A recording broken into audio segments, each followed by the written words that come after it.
I'll never forget these words. Hello, this is Bridget calling from the Ogden Regional ER. We have your husband, Jeff, and he's okay. After that, I honestly stopped listening. He was alive, and that's all I needed to hear. Hi, my name's Krista, and welcome to Moms Simply Thriving, a channel focused on helping busy moms thrive daily with greater ease and less effort. It was May 6th, and my husband at that time was a nurse who worked the night shift. Well, this particular morning, I had been feeling really lightheaded. And I actually got up to walk into the bathroom and I put my head against the door frame. And all I remember is waking up on the bathroom floor, staring at my toddler who's there on the tile floor with me.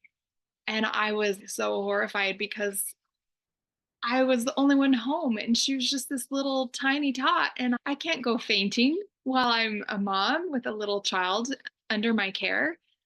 And it kind of freaked me out. Just minutes later, my husband calls to let me know he's on his way home from work. And the funny thing is the very first thing I said to him was, whatever you do, don't pass out while you're driving home. And then I proceeded to tell him the story of me fainting in the bathroom with Evelyn on the floor. And then suddenly the phone went dead and we got cut off. And I just assumed it was a dead battery. So I went downstairs, got breakfast for my daughter. He didn't come home. I kept waiting. He didn't come home. I went outside. He didn't come home. And then I started to get nervous. And then when he still didn't come home, I actually got more certain that he'd been in a car accident. And it was this weird, strange, it was an awful feeling, yes, but there was a strange sense of calm at the same time. But the problem was I didn't know what to do. I had no idea. What do I do? Do I go looking for him on the freeway? Do I call the cops? I ended up calling my brother. And while I was on the phone with him, panicking, like, what do I do? I got a voicemail, which I quickly checked. And it was Bridget from the Ogden Regional ER letting me know that they had Jeff, but he was okay. And I just started bawling. And I ended up taking Evelyn to a neighbor's, and then my brother came and stayed with her there, but I just went straight to the hospital. There was a cop that met me in the parking lot, briefed me on what was happening. I went in, started filling out paperwork, and then they wheeled him in on that stretcher. And he was bloody and bruised and broken, but he'd never looked more beautiful in all my life because he was alive. He was there, and I was so happy to see him.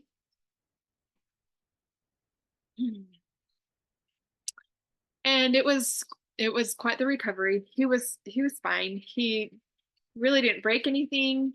He was banged up, yes, and he was very sore for a long time, but he was okay.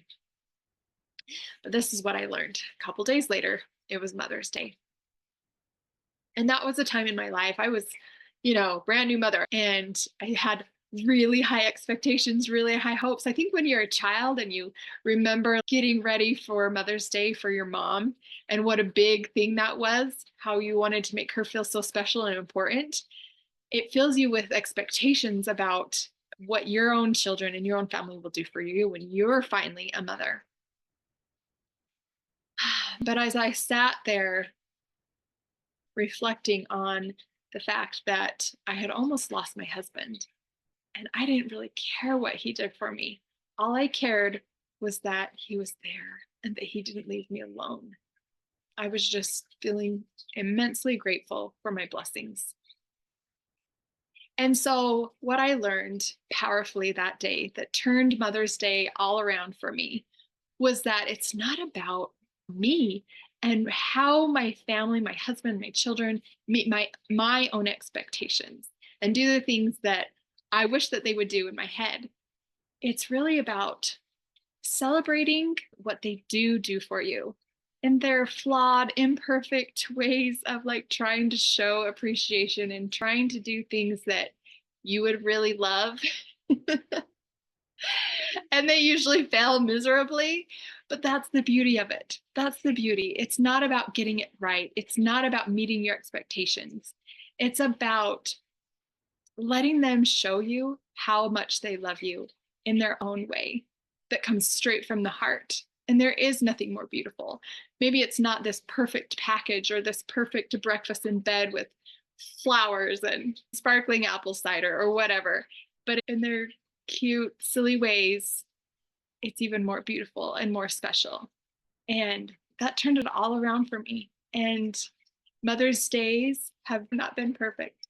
And I haven't always gotten the rest and the reprieve that I hope for at times. But I love seeing their effort, their sweet, humble efforts to make me happy, to try to show me how much they love me.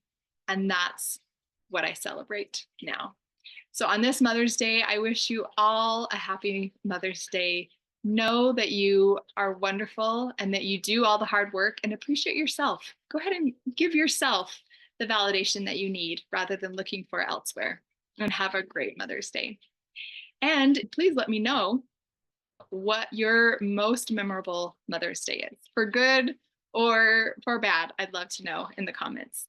And if you know someone who would benefit from this message, go ahead and share with them, and have an awesome Mother's Day.